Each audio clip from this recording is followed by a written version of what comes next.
Hello नमस्कार, Radhe Radhe, good evening my dear student. उम्मीद करते हैं आप सभी स्वस्थ और मस्त होंगे। मैं हार्दिक यादव आपका आपके यूट्यूब चैनल संस क्लासेस पर ढेर सारा स्वागत एवं अभिवादन करते हैं। उम्मीद करते हैं आपकी पढ़ाई शानदार और लाजवाब चल रही होगी। आज की क्लास में एक महत्वपूर्ण टॉपिक के बारे में हम डिस्कस करने वाले जो है हार्मोन्स। ये क्लास 10th 11th 12th हर जगह पर बेटा काफ़ी ज़्यादा महत्वपूर्ण बन जाता है और ख़ासकर क्लास 12th और 10th की जो यूपी बोर्ड की परीक्षाएं उनमें महत्वपूर्ण भूमिका निभाता है। तो आज हम समझेंगे कि हार्मोन्स होते क्या हैं। सबसे पहले बात करेंगे हार्मोन्स है क्या, ठीक है। हार्मोन्स के प्रकार क्या होते हैं, ठीक। हार्मोन्स की क्या महत्वपूर्ण योग्यता होती है, ये सारी चीज़ें हम आराम से डिस्कस करेंगे। तो सबसे पहले हम जानकारी करेंगे कि हार्मोन्स है क्या। तो हमारे शरीर में पाए जाने वाले विशेष प्रकार के रासायनिक पदार्थ, हमारे शरीर में पाए जाने वाले विशेष प्रकार के रासायनिक पदार्थ जो हमारे शरीर की विभिन्न गतिविधियों को नियंत्रित करते हैं।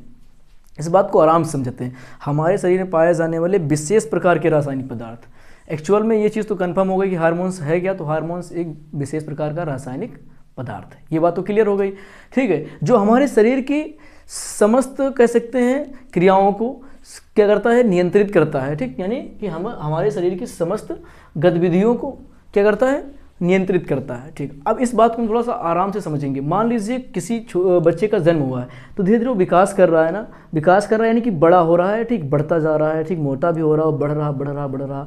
एक समय पर आकर क्या होता है, उसकी हाइट रुक जाती है ना, बहुत बड़ा नहीं होता है वो, ठीक है। क्यों नहीं बहुत बड़ा हुआ, वो बढ़ रहा तो बढ़ते जाना चाहिए था उसको, क्योंकि उसकी तो लंबाई वो लंबा हो रहा था। तो वो एक समय पर आया जब उसकी उम्र 25 साल की हुई तो उसकी लंबाई रुक गई। ऐसा क्या रीज़न है, क्यों ऐसा हुआ कि उसकी लंबाई रुक गई। वो बढ़ रहा था तो बढ़ने दीजिए, उसको किसने रोका है कि उसकी लंबाई क्यों कम हुई है, क्यों रुक गया भाई। जो मान लीजिए जिसकी लंबाई बढ़ रहा है, बढ़ता जा रहा तो उसकी लंबाई क्यों रुकी, ठीक। ये ऐसा क्यों हुआ है। कोई बिल्कुल छोटा ही क्यों रह गया है। देखते बहुत सारे बच्चे छोटे हो जाते हैं, बहुत छोटे रह जाते हैं। कोई बहुत ज़्यादा मोटा हो रहा है, बहुत ज़्यादा पतला ही कोई रह गया। किसी की भावनाएं बिल्कुल ऊपर ही रखी हुई, आपने कुछ कहा तुरंत उसका रोना शुरू हो गया। किसी का मूड बहुत जल्दी ख़राब हो जाता है, ठीक है। कोई प्रसन्न नहीं रहता है, ठीक। तो ये जो है किसी की बेटा देखो बहुत कम उम्र में कुछ बच्चों की दाढ़ी और मूंछें आ जाती हैं। आपने देखा होगा कुछ बहुत छोटे बच्चे हैं उनकी दाढ़ी मूंछें आ गई। वो कोई बहुत ज़्यादा उम्र का हो गया फिर भी उसकी दाढ़ी नहीं आ रही है, ठीक। तो ये जो समस्त गतिविधियाँ हैं, शरीर की समस्त गतिविधियाँ हैं, जैसे गौड़ लैंगिक लक्षण हो गए बेटा, ठीक है। तो ये समस्त गतिविधियों को बेटा जो नियंत्रित करते हैं वही क्या है, हार्मोन्स। अगर हार्मोन्स नहीं होंगे तो हम अनबैलेंस हो जाएंगे, पूरी तरीके से अनबैलेंस हो जाएंगे। और जो हमारी शरीर की संरचनाएं हैं वो भी पूरी तरह से अनबैलेंस हो जाएंगी, ठीक है। तो हार्मोन्स बहुत ज़्यादा महत्वपूर्ण होते हैं हमारी शारीरिक संरचनाओं के लिए, शारीरिक गतिविधियों के लिए। तो आप ये समझो कि एक हार्मोन्स का होना हमारे लिए इतना महत्वपूर्ण है कि एक परफेक्ट शरीर के लिए, ठीक, एक परफेक्ट शरीर के लिए, एक परफेक्ट बॉडी के लिए हार्मोन्स बहुत महत्वपूर्ण है, ठीक। अगर हार्मोन्स की कमी हो गई तब भी हम परेशान हो जाएंगे और अधिकता हो गई तब भी हम परेशान हो जाएंगे। अब बात करते हैं परिभाषा। तो मैंने आपको बता दी कि हमारे शरीर में पाए जाने वाले विशेष प्रकार के रासायनिक पदार्थ जो हमारे शरीर की समस्त गतिविधियों को नियंत्रित करते हैं, हार्मोन्स कहलाते हैं, ठीक।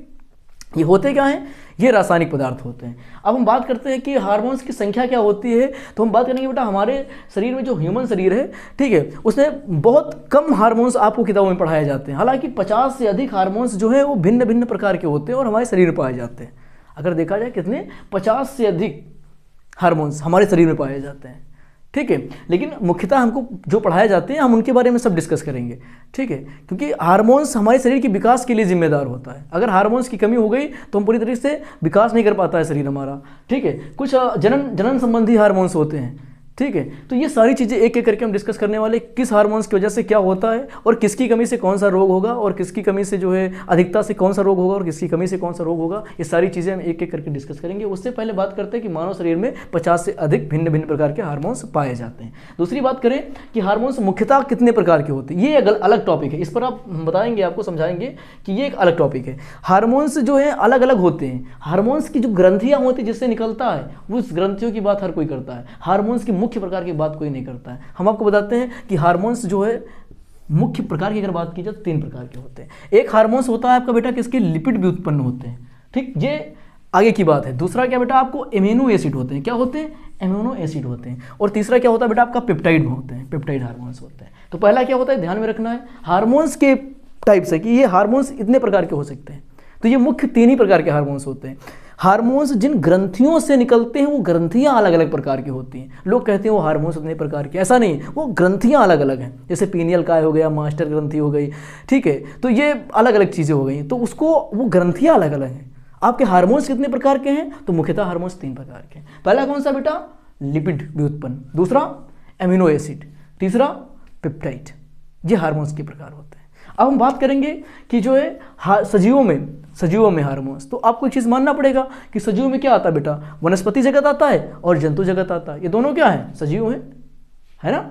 कौन कौन? सजीव की अगर बात करेंगे तो हमारे दिमाग में तुरंत एक चीज़ आएगी कि जंतु जगत और पादप जगत जो है ये सजीव होते हैं। ठीक, सजीव होते क्या है? तो एक परिभाषा मैंने आपको बताई थी कि सिर्फ एक ही लाइन बोलना है कि सजीव वो होते हैं जो अपने समान संतान उत्पन्न करने की क्षमता रखते हैं, सजीव होते हैं।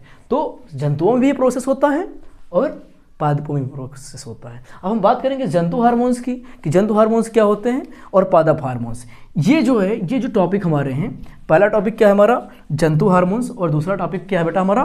पादप हार्मोन्स। ये बहुत महत्वपूर्ण है, ये बहुत ज़्यादा महत्वपूर्ण है। अगर बात करते हैं जंतु हार्मोन्स की तो ये जंतुओं में पाए जाने वाले हार्मोन से संबंधित है। अगर हम बात करेंगे पादप हार्मोन्स तो ये प्लांट से संबंधित हार्मोन्स है। अब हम बात करेंगे इस जंतु हार्मोन्स के बारे में, तो एक इसकी परिभाषा छोटी सी हम आपको बताते हैं कि जैसे जंतु है, ठीक है, जंतुओं का जो शरीर बना हुआ है वो किससे मिलकर बना हुआ है? तो कोशिकाओं से मिलकर बना हुआ है। आपके सामने हम खड़े हैं और हमारा शरीर किससे बना हुआ है? छोटी छोटी कोशिकाओं से मिलकर बना हुआ है, ठीक है। तो जंतुओं की विशेष प्रकार की कोशिकाओं से, जंतुओं की विशेष प्रकार की कोशिकाओं से निकलने वाले विशेष प्रकार के रासायनिक पदार्थ को जो जंतुओं के शरीर की समस्त गतिविधियों को नियंत्रित करते हैं, वो जंतु हार्मोन्स कहलाते हैं। एक बार फिर से सुनिए, मैंने कहा कि जंतुओं की शरीर से, है ना, जंतुओं के शरीर से यानी किससे मिलकर बना? कोशिका से मिलकर बना। तो आप इस स्ट्रक्चर को समझिएगा कि जंतुओं के शरीर की विशेष कोशिकाओं से, किससे? विशेष कोशिकाओं से निकलने वाले विशेष रासायनिक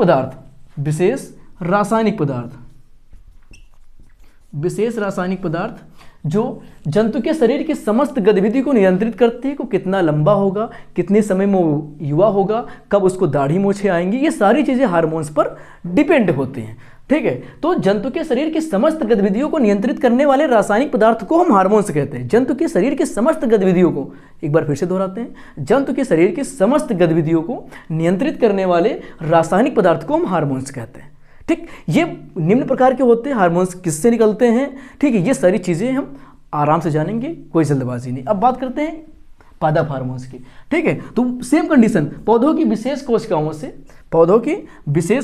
से, इसमें भी बेटा होगा विशेष कोशिकाओं से निकलने वाले विशेष प्रकार के रासायनिक पदार्थ को पादप हार्मोन्स कहते हैं। अगर दूसरी डिफिनेशन की बात की जाए तो पौधे की समस्त गतिविधियों को नियंत्रित करने वाले रासायनिक पदार्थ को हम हार्मोन्स कहते हैं। जैसे कि पौधे की समस्त गतिविधियां कैसी होंगी? अगर हम बात करें कि अब हम मान लीजिए एक प्लांट है ये, ठीक, हमने एक प्लांट लगा दिया, लगाते ही तो फल नहीं लगेगा इसमें कि मैंने लगा दिया अगले दिन से फल लग गया, नहीं। हम वेट करते हैं, एक निश्चित समय पर क्या आता है? इसमें फल आता है।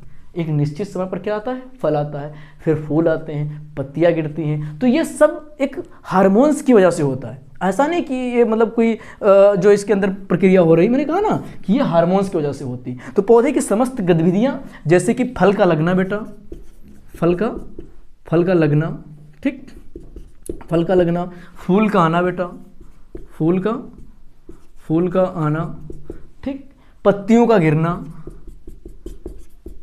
गिरना, बीज का अंकुरित होना, ठीक है, पुष्प की, पौधे की लंबाई, ठीक है, कि पौधा कितना लंबा होगा, ठीक। एक समय पर खजूर भी जाकर रुक जाता है, ऐसा नहीं कि लंबा हो रहा तो लंबा होता ही चला जाएगा, ठीक।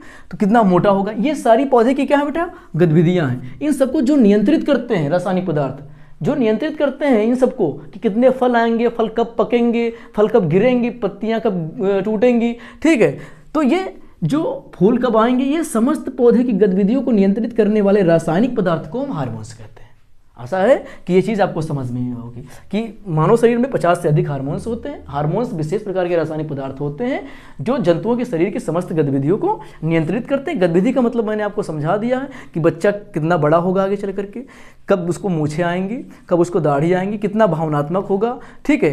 तो ये सारी चीज़ें अब मैंने यही अब पौधे पर भी अप्लाई होती है। प्लांट की अगर बात करें तो फूल कब लगेंगे, फूल कब आएंगे, पत्तियाँ कब गिरेंगी, बीज कैसे अंकुरित होगा, तो ये समस्त गतिविधियाँ जो हैं पौधे की जो नियंत्रित करते हैं वो रासायनिक पदार्थ हार्मोन्स कहलाते हैं। तो ये रही हार्मोन से जुड़ी हुई जानकारी। अब हम बात करेंगे, आज की हमारी क्लास का मोटिव होने वाला है कि हम बात करेंगे जंतु हार्मोन्स पर। जो जंतु हार्मोन्स है इस पर हम बात करेंगे और ये देखेंगे कि जंतु हार्मोन्स कितने प्रकार के होते हैं। चलिए अब बात करते हैं मनुष्य में अंतःस्रावी ग्रंथियों की, कि सर ये अचानक से अंतःस्रावी ग्रंथियाँ आप कहाँ से ले आए हैं? क्योंकि बेटा हार्मोन्स जिससे निकलते हैं उनको हम अंतःस्रावी ग्रंथियाँ ही कहते हैं। क्या कहते हैं? अंतःस्रावी ग्रंथियाँ कहते हैं, क्योंकि अभी मैंने आपको हार्मोन्स बता दिया ना अच्छे से कि क्या होते हैं। अब बात करेंगे हार्मोन्स निकलते किससे हैं। बेटा हार्मोन्स मनुष्यों में ग्रंथियों से निकलते हैं। ग्रंथियाँ कितने प्रकार की होती है? दो प्रकार की होती है, एक बहिस्रावी होती है, एक अंतःस्रावी होती है। तो आज हम बात करेंगे मनुष्य में अंतःस्रावी ग्रंथियों की। ठीक, अंतःस्रावी ग्रंथियाँ कैसी होती है? बेटा इनमें कोई नलिका नहीं पाई जाती। हार्मोन्स किसी नस में नहीं बहता, किसी नलिका में नहीं बहता, वो सीधे आपकी जो रक्त है ना, जो आपका खून है उसी खून में बहता रहता है। ठीक है, तो इसलिए मनुष्य में अंतःस्रावी ग्रंथियों को हम नलिका विहीन ग्रंथियां भी कहते हैं। ठीक, अब बात करते हैं कि मनुष्य के शरीर में जो है कितने प्रकार की अंतःस्रावी ग्रंथियां पाई जाती हैं। तो मनुष्य के शरीर में 6 प्रकार की अंतःस्रावी ग्रंथियां पाई जाती हैं। कितने प्रकार की? 6 प्रकार की अंतःस्रावी ग्रंथियां पाई जाती हैं। ठीक, इन्हीं अंतःस्रावी ग्रंथियों से क्या निकलता है? हार्मोन्स निकलता है। एक बार फिर से सुनिए, हार्मोन्स कहाँ से निकलता है? तो हार्मोन्स अंतःस्रावी ग्रंथियों से निकलता है। ठीक है, अब मनुष्य में अंतःस्रावी ग्रंथियों की संख्या कितनी होती है? 6। यानी पहली क्या है बेटा? पीयूष ग्रंथि, इसको प्यूटरेटरी ग्रंथि के नाम से भी जाना जाता है। हम पढ़ेंगे आराम से कि इस ग्रंथि से कौन सा हार्मोन्स निकलता है, उसकी कमी से क्या होता है, उसकी अधिकता से क्या होता है, उसमें जो हार्मोन्स निकलता है उसका नाम क्या है, ये हम सब समझेंगे। दूसरा क्या होता है? थायराइड ग्रंथि, इसमें जो हार्मोन्स निकलता है उससे हम क्या समझेंगे? पैराथायराइड ग्रंथि, इससे क्या निकलता है, कौन सा हार्मोन्स निकलता है, ये हम समझेंगे। अधिवरक ग्रंथि, इससे कौन सा हार्मोन्स निकलता है, ये हम समझेंगे। थाइमस ग्रंथि, ये क्या होती है, इससे कौन सा हार्मोन्स निकलता है। पेनियल का, इससे कौन सा हार्मोन्स निकलता है। ये सब अंतःस्रावी ग्रंथियाँ बेटा, ये सब के सब क्या है? अंतःस्रावी ग्रंथियाँ हैं। इन अंतःस्रावी ग्रंथियों से ही क्या निकलते हैं? हार्मोन्स निकलते हैं। तो अगर बात की जाए मनुष्य के शरीर में कितनी अंतःस्रावी ग्रंथियाँ होती हैं, तो 6 अंतःस्रावी ग्रंथियाँ होती हैं। अब हम आराम से समझेंगे एक एक करके कि कौन कौन सी ग्रंथि से क्या क्या हार्मोन्स निकलता है। ठीक, मनुष्य में 6 प्रकार की अंतःस्रावी ग्रंथियां होती हैं, उनके मैंने नाम लिखा दिए और समझा भी दिया। यानी कल की क्लास में हम बहुत बेहतरीन ढंग से पढ़ने वाले हैं। जो है पहली अंतःस्रावी ग्रंथियां कौन सी? पीयूष ग्रंथि। पीयूष ग्रंथि से आपको बताएं बहुत सारे हार्मोन्स निकलते हैं और सबसे ज़्यादा महत्वपूर्ण ग्रंथि कौन सी होती है? मानव शरीर में पीयूष ग्रंथि होती है। तो कल की पूरी क्लास में हम बहुत गहराई से जानकारी प्राप्त करेंगे किसके बारे में? पीयूष ग्रंथि के बारे में। तो आप इस वीडियो को देख लीजिएगा और शेयर कर दीजिएगा दूर तक। ठीक है, बाकी कल की क्लास में हम बेहतरीन ढंग से पढ़ने वाले हैं पहली ग्रंथि पीयूष ग्रंथि और इससे जुड़े हुए, इससे निकलने वाले और इससे जुड़े हुए सभी रोचक तथ्य के बारे में बेहतरीन ढंग से हम जानकारी प्राप्त करेंगे।